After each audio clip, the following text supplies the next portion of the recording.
Oke teman-teman, jadi di sini kita bakalan masuk ke getaran. Yang pertama bakalan kita pelajari gerak harmonik sederhana, kemudian ada energi gerak harmonik sederhana, dilanjutkan angular osilator harmonik sederhana, kemudian ada gerak harmonik sederhana teredam, terus ada gerak harmonik terpaksa, dan yang terakhir ada resonansi. Nah, yang pertama, ketika kita mengetahui ada suatu yang namanya getaran, maka di sini pasti ada waktu yang dibutuhkan untuk satu putaran. Di sini ada waktu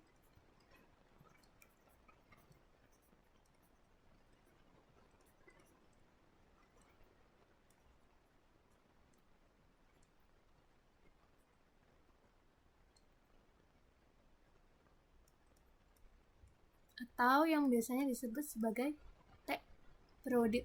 Nah, ini dirumuskan sebagai T sama dengan 1 per F atau T sama dengan 1 F sama dengan 1 per T. Maaf. Nah, di sini kan kita udah tahu bahwasannya periode itu didefinisikan sebagai seperfrekuensi. Kemudian kita juga mengetahui bahwasannya satuan frekuensi itu hertz. Jadi ketika dia menjadi periode, dia akan bersatuan S pangkat minus 1 atau hertz pangkat minus 1. Jadi di sini kita juga mempunyai persamaan ketika yang diketahui adalah waktu dan jumlah getarannya, maka dia periode adalah waktu dibagi jumlah getaran. Nah, kemudian untuk frekuensi itu dia jumlah getaran dibagi waktu. Terkecil itu waktu selama dia bergetar sama N ya. Jadi ini T waktu N getaran.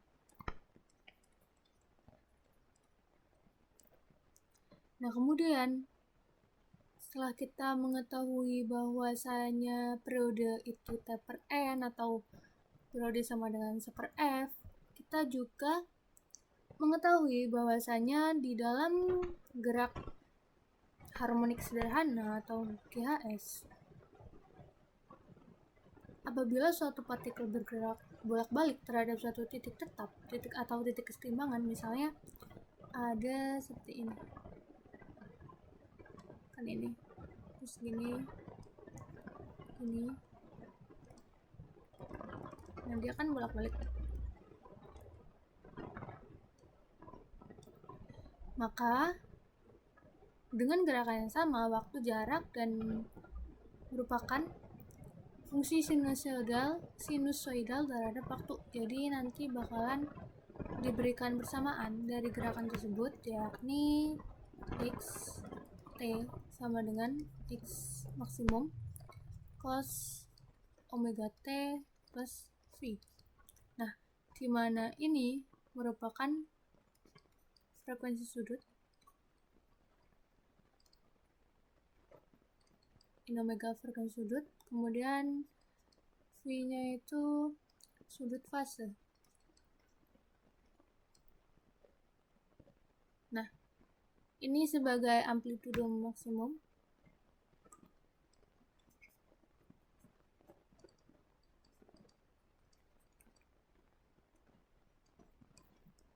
Kemudian ketika dia ada yang namanya amplitudo dan sudut fase, maka dia ada 3 jenis gelombang, yakni yang pertama ketika amplitudonya XM sama, kemudian F dan T itu berbeda, maka bentuk gelombangnya dia akan menjadi seperti ini. Jadi titik awalnya sama, tetapi dia akan lebih landai. Kemudian ada juga yang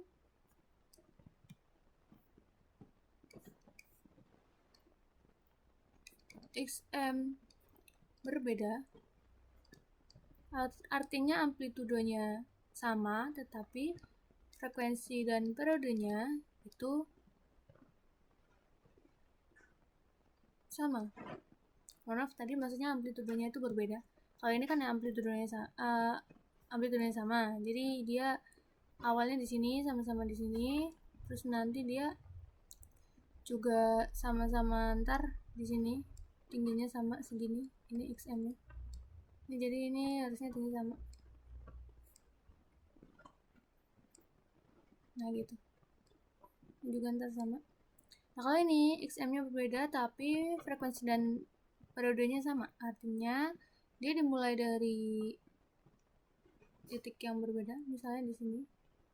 Tapi nanti ketika dia di sumbunya ini, mereka akan bertemu di titik yang sama. Misalnya gini.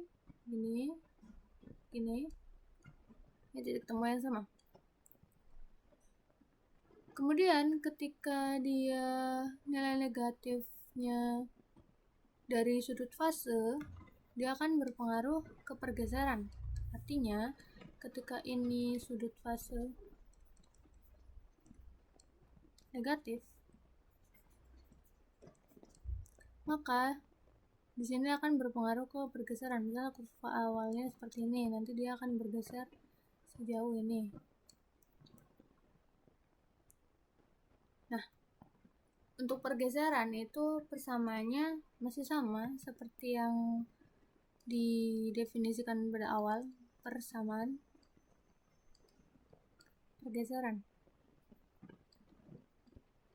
Ini diberikan oleh xt sama dengan xm cos omega t plus v. Kemudian kita juga dapat mengetahui nilai kecepatan dari si gelombangnya. Itu diberikan oleh v dalam fungsi t dxt per dt. Jadi misalnya tadi ada persamaan ini xt-nya, kita tinggal substitusikan nilainya xm cos omega t plus i tutup per dt. Nah, ini jika kita kerjakan itu menjadi min omega, kan kita diferensialkan terhadap t kan di sini. Kita turunkan terhadap t. Jadi omeganya keluar. Terus kita xm-nya tetap, cos-nya jadi sin omega t plus v. Kemudian selain kecepatan, di situ juga pasti ada yang namanya percepatan. Ini didefinisikan sebagai fungsi dari t sama dengan dvt per dt. Jadi kan tadi udah kita ketahui nilai atau persamaan dari vt-nya di sini. Nah, tinggal kita substitusikan min omega x max sin omega t plus v per dt. Jadi akan diperoleh a fungsi t adalah minus omega kuadrat, lalu kita turunkan terhadap t xm cos omega t ditambah v. Atau kita dapat tuliskan min omega kuadrat ini kan sebagai fungsi xt. Nah, di sini xt.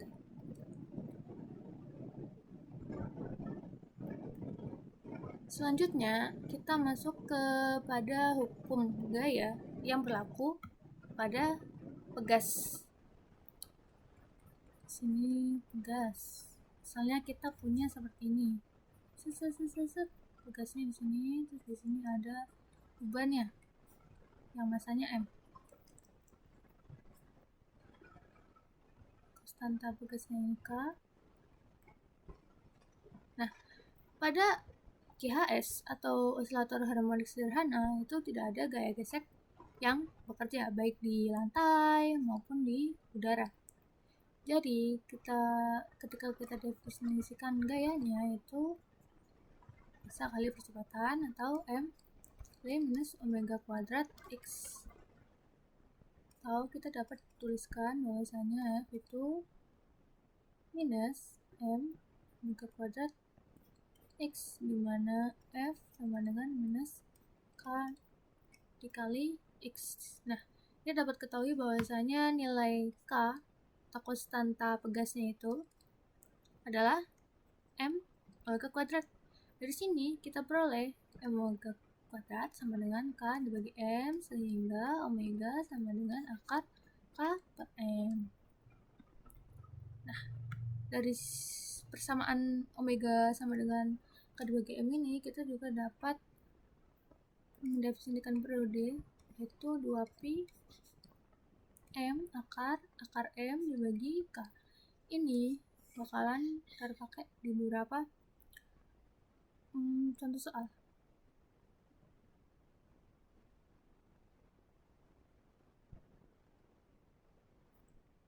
Kita juga ketahui bahwasanya omega itu 2pi F, sehingga ini 2pi per T. Masuk ke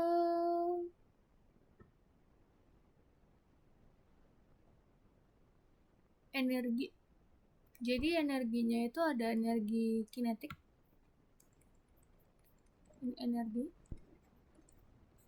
ada kinetik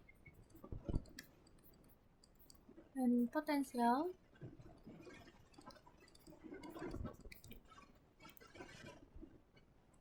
Di mana energi totalnya itu akan diberikan oleh persamaan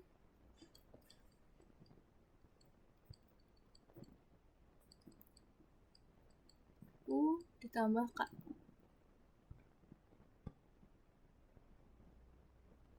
Nah, kita ketahui ya bahasanya untuk potensial itu setengah Kx M kuadrat cos kuadrat omega T plus T. Kemudian untuk yang energi kinetik itu setengah dikali Kx M kuadrat sin kuadrat omega T plus T. Kita dapat tuliskan setengah Kx M kuadrat. Nah, sini kan soalnya kita dapat identifikasi ya bahwasanya ketika cos kuadrat bertemu dengan sin kuadrat theta, ini misalkan kita theta, dia akan menghasilkan sama dengan 1. Jadi bisa kita tuliskan di sini misalnya dulu cos kuadrat, misalkan ini theta, misalkan ini theta. Jadi cos kuadrat theta ditambah sin kuadrat theta itu akan menghasilkan 1. Jadi total itu setengah Kxm kuadrat. Nah, Xm itu adalah amplitudo. Kita lanjut ke ayunan puntir.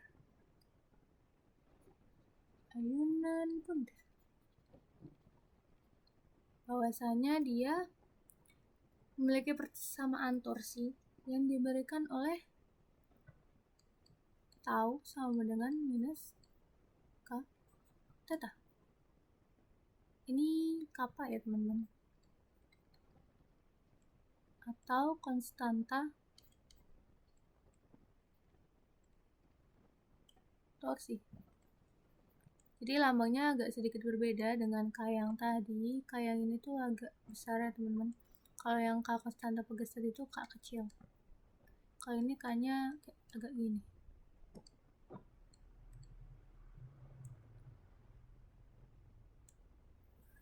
Nah, setelah itu ini merupakan bentuk hook untuk puntiran. Jadi kan ada hukum hook. Terus di sini ada puntiran, sehingga dia akan mempunyai momen inersia, sehingga muncul yang namanya periodenya itu 2pi akar I bagi K. Jadi ini tuh I nya itu momen inersia, dengan inersia dan K-nya itu adalah kappa. Kita dapat mengetahui hal tersebut dari soal, tapi untuk ayunan puntir ini seingat aku belum pernah muncul di soal gitu teman-teman. Kemudian kita masuk ke ayunan sederhana ya. Ini teman-teman sering banget menemukan ayunan sederhana.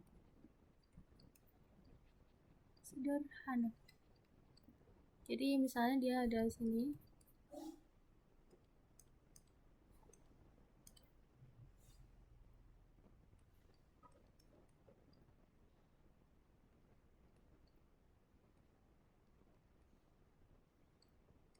Ada bandul. Terus dia akan rayun. Kan dia bermassa M. Ini sudutnya theta.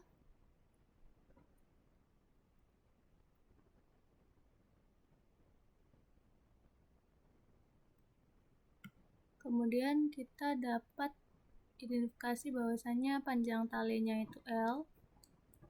Ini panjang tali.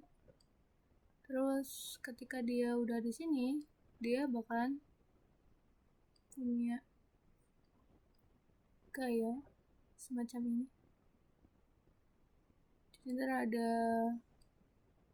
tegangan tali. Terus ada sini gaya gravitasinya menarik ke turun. Terus yang ke arah sini dia bakalan jadi Fg cos theta. Di sini jadi Fg sin theta. Nah, jadi ada persamaan torsinya teman-teman, selalu sama. Maksudnya ada persamaan torsi di setiap ayunan gitu kan. Kita sama dengan minus panjang tali dikali Fg sin theta, karena dia arahnya ke sini. Jadi kan balik gini kan teman-teman. Terus min L Mg sin theta terus sama dengan inersia dikali alfa. Nah, ketika tetanya itu kecil, maka theta sama dengan theta. Ini kan ketika dia kecil, maka theta sama dengan theta, sehingga alfanya dapat kita ketahui minus Mg L dibagi I dikali theta. Nah, oleh karena itu kita memperoleh omega. Ini Mg panjang tali dibagi I. Dan periode juga kita dapat ketahui 2Pi dikali I dibagi Mg panjang tali. L itu panjang talinya kan tadi. Ini kan ini berasal dari W itu 2Pi per T. Jadi tinggal di sini 2Pi terus ini dibalik aja. Atau kita dapat tulis ini 2Pi L dibagi G.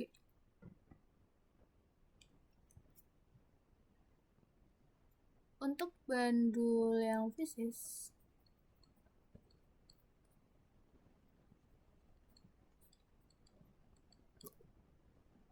samanya itu yang tadi 2Pi per I M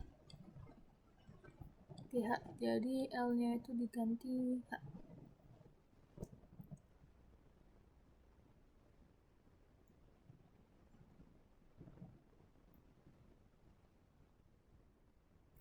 Masuk ke dalam gerak melingkar baturan. Jadi untuk yang gerak melingkar baturan dia jarang ditanyakan juga. Biasanya itu yang ditanyakan itu yang bandul fisis. Nah, kalau yang gerak melingkar itu dia di sini ada, misal aku punya lingkaran gerak melingkar.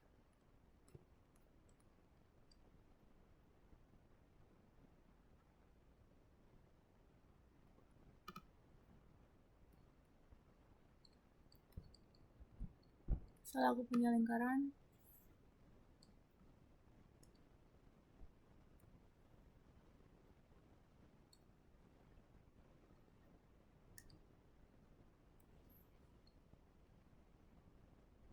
Sini, terus kita tarik garis. Misalnya pusatnya O. Kemudian ada partikel di sini, yakni P aksen. Di sini partikel P atau proyeksinya. Jadi P aksen ini dia partikel yang bergerak.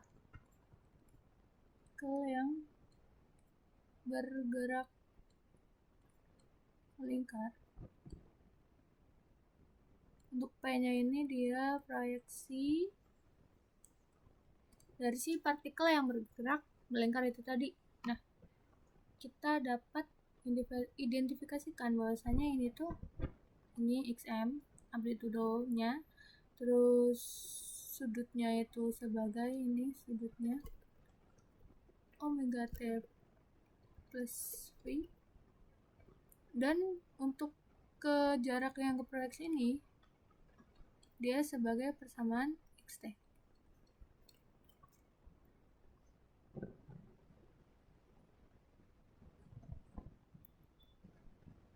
Kemudian setelah itu kita ke gerak harmonik tapi yang teredam.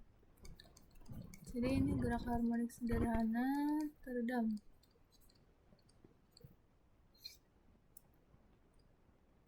Jadi ini ada campur tangan dari gaya eksternal, makanya dia muncul teredaman. Contohnya adalah osilasi teredam.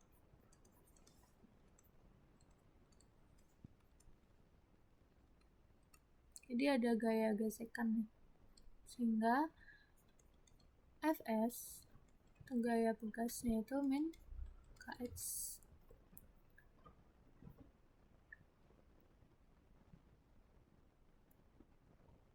Dimana dia akan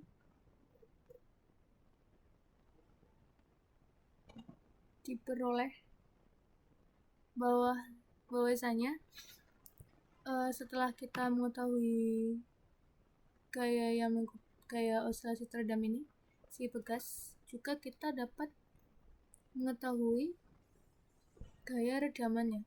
Jadi kan udah osilasinya, sekarang gaya redaman. Ini biasanya didefinisikan sebagai fungsi dari Fd itu minus Bv, itu sebagai konstanta ya teman-teman, B-nya nilai B. Nah, karena kita sudah ketahui ini osilasi teredamnya, ini gaya pegasnya, terus ini gaya redaman juga, ini kita dapat definisikan ketika dia ada di sepanjang sumbu X,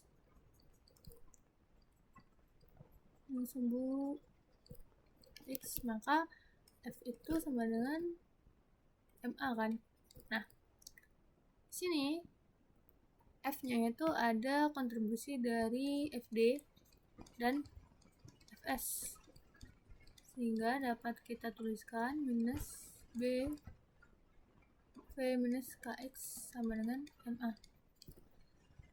Nah, bila kita substitusikan, V ini adalah dx per dt dan A itu d kuadrat x per dt kuadrat, maka dapat kita peroleh persamaan diferensial.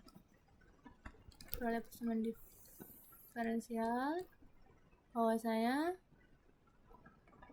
M, kita ubah dulu ini jadi MA sama dengan minus BV,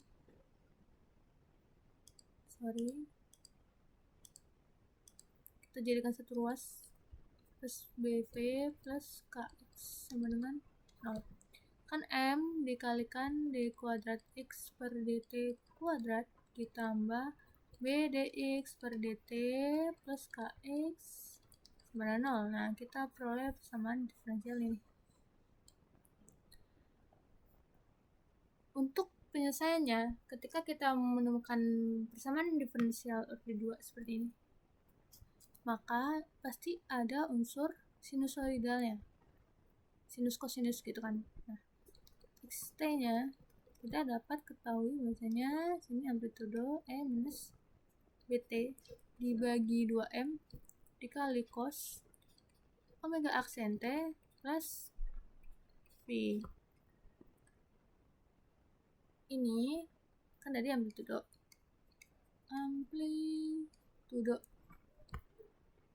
Nah, omega aksen ini frekuensi sudut. Di sudut dari osilasi redam, sehingga persamaannya itu berubah menjadi omega sama dengan omega aksen sama dengan akar K per M minus B kuadrat per 4M kuadrat. Jadi ini adalah suku koreksi dari semacam konsekuensi akibat adanya redaman tadi.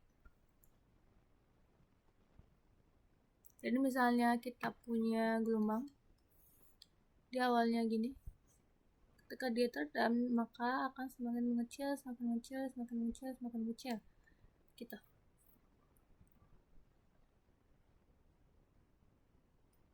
Ketika itu kan tadi B itu faktor redamannya kan. Nah, ketika tidak ada redaman maka kembali lagi omega itu sama dengan K per M. Terus apabila B-nya itu sangat kecil, maka omega redamannya itu sebanding dengan omega yang tidak teredam.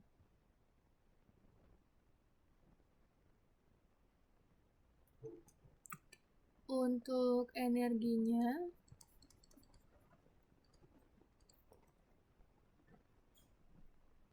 didefinisikan sebagai E dalam fungsi T setengah K X M kuadrat E minus BT dibagi M.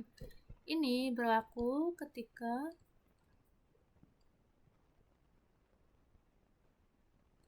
redaman kecil.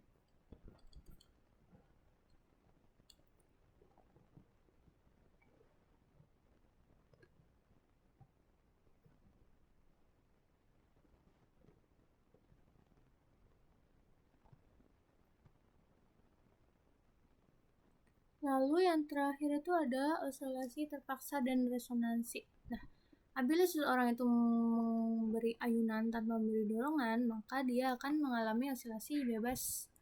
Nah, apabila dia ada dorongan produk pada ayunan, maka ayunan akan menjadi terpaksa dan menghasilkan osilasi terpaksa. Jadi di sini osilasi terpaksa itu akibat dari adanya dorongan periodik.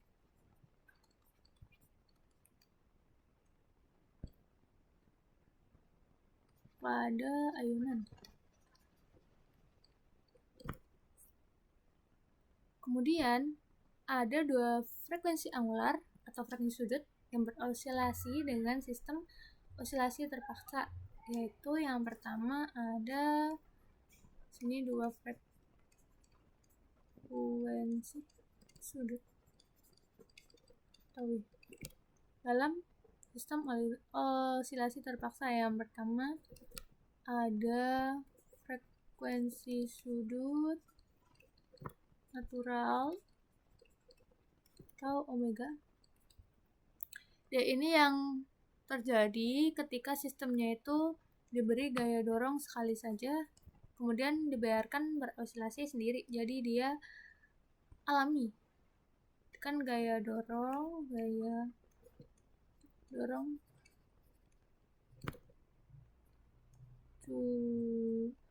hanya, kita pakai kata yang baku aja, hanya sekali. Kemudian yang kedua ada frekuensi sudut dari gaya eksternal atau omega D. Jadi dia ada gaya eksternal yang menyebabkan terjadinya osilasi terpaksa. Ini akibat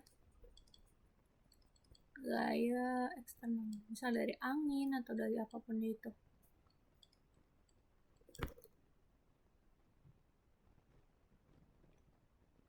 Nah, kita juga dapat menghitung simpangan dari sistem osilasi terpaksa. Persamanya hampir mirip dengan yang udah kita diskusikan tadi, yaitu X dalam fungsi T sama dengan XM. Sini cos OMega D T tambah V. Jadi perbedaannya ada di sini. Ini juga beda. Nah, masuk ke dalam resonansi. Jadi kita juga dapat memberikan pemahaman bahwasanya ketika dia ada amplitudo, terus kemudian ada kecepatan dan ada osilasi, situ akan terjadi resonansi. Nah, resonansi ini muncul apabila omega D sama dengan omega. Jadi tadi frekuensi sudut dari sistem osilasi terpaksa itu sama dengan frekuensi sudut dari sistem yang biasanya.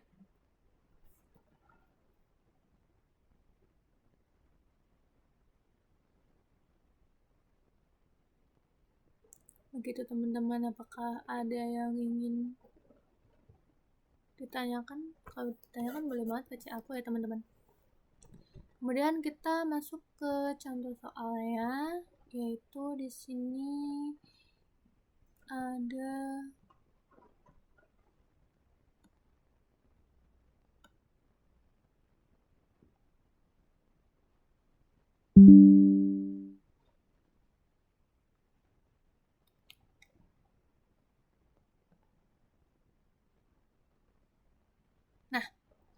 suatu benda yang terikat pada ujung pegang mengalami 20 getaran dalam 10 detik. 20 getaran itu jumlah getaran. Makanya kita definisikan ini sebagai N. Kan N. Kemudian dalam 10 detik, berarti ini adalah waktu dia selama 20 getaran, bukan waktu dalam satu getaran. Periode dan frekuensi getarannya adalah, kita pakai persamaan yang tadi, bahwasanya T itu T kecil sama dengan N, per N. Nah, kita substitusikan ini udah. Terus yang frekuensi juga sama. Dia kan diberikan persamaan N per T. Jadi kita substitusikan juga. Nah, hasilnya ini.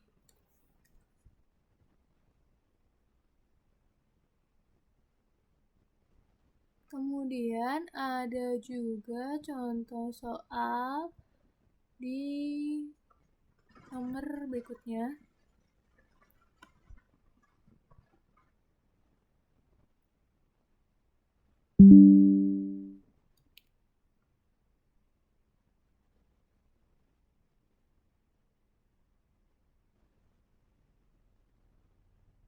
Sudah terbaca ya teman-teman. Jadi ada osilator harmonik sederhana yang merupakan sistem pegas ideal dengan konstanta pegas K dan massa M. Ini konstanta pegasnya di K, terus ini M. Dia itu digantung kayak gini, kayak digambar. Nah, pada keadaan satu ini massa berosilasi dengan periode T. Kan osilasi sini kan naik turun gini kan osilasinya. Kemudian jika kemudian pegas dipotong hingga setengahnya, sementara massa yang digantung tetap, maka periode keadaan 2 menjadi, nah ini kan tadi T awal itu 2pi per 2pi akar M per K, ini T awalnya. Kemudian kita ketahui bahasanya M1 sama dengan M2, yakni M. Kemudian L-nya itu ini L, dia panjang pegas. Kemudian L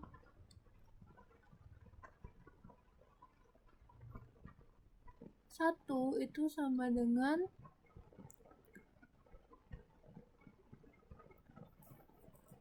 dua kali L2. Jadi ini adalah L2 sama dengan setengah L1. Jadi kan ini L2 nya kan, panjang pegasnya itu menjadi setengah, jadi setengah L1. Maka K atau konstanta pegasnya juga berubah. K2 sama dengan 2K1, kita juga bisa tulis 2K. Ini juga kita bisa tulis setengah L. Tinggal kita substitusikan ke dalam persamaan ini T awal. Itu kan 2pi, M-nya tetap, K-nya berubah jadi 2K, makanya ini jadi gini. Terus ini kita 2pi akar M per K dikali, ini kita jabarkan akar 2-nya, sehingga kita peroleh tadi ini kan kalau yang ini dia T awal kan, makanya dia T dibagi akar 2. Gitu teman-teman.